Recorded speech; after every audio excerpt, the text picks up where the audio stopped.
What's going on, MCOC Nation? This is your man DA, and I'm back once again, still just trying to be a contest legend.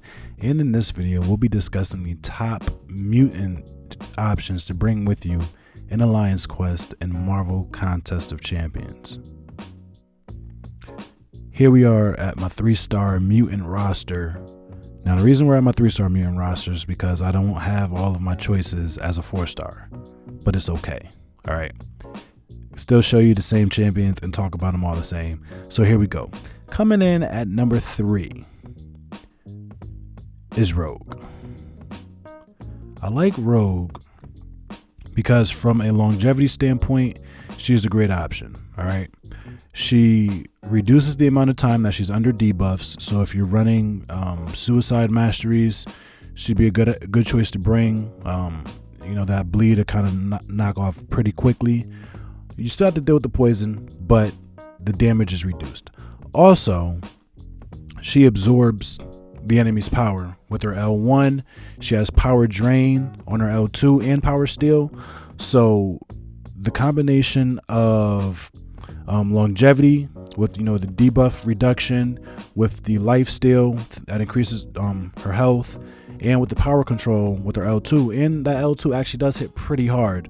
I think Rogue is a great choice to bring with you in Alliance Quest as a mutant champion. All right. Now, coming in at number 2 is both Classic Wolverine and his daughter, X-23. All right.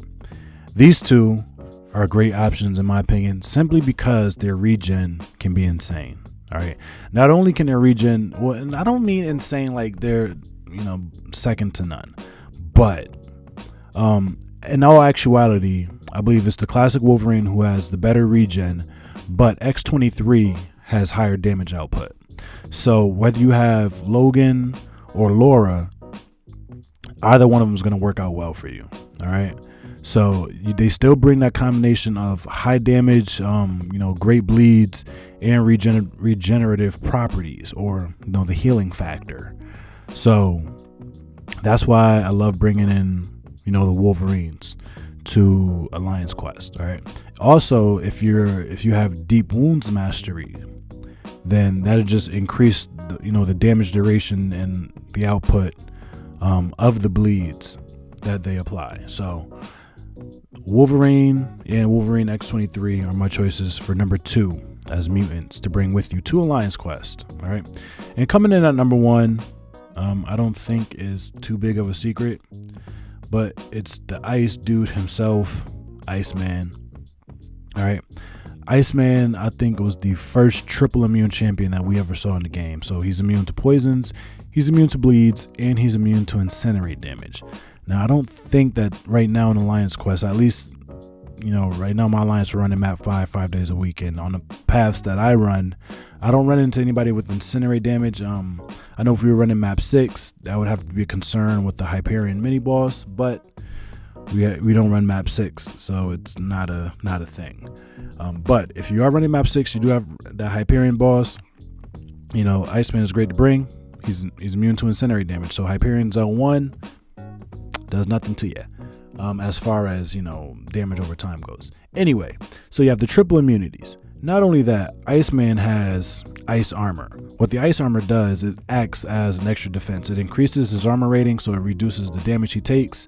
Also, it prevents him from being stunned while he has the ice armor on. So if you get parried, you're not going to be stunned, but it will knock it off and it will have to refresh. So during that cooldown period, if you get stunned, well, you're stunned, but you have to wait for the ice armor to come back.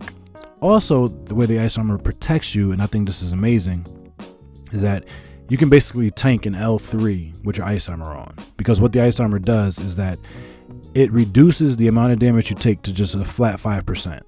All right. Let me see if I find it here.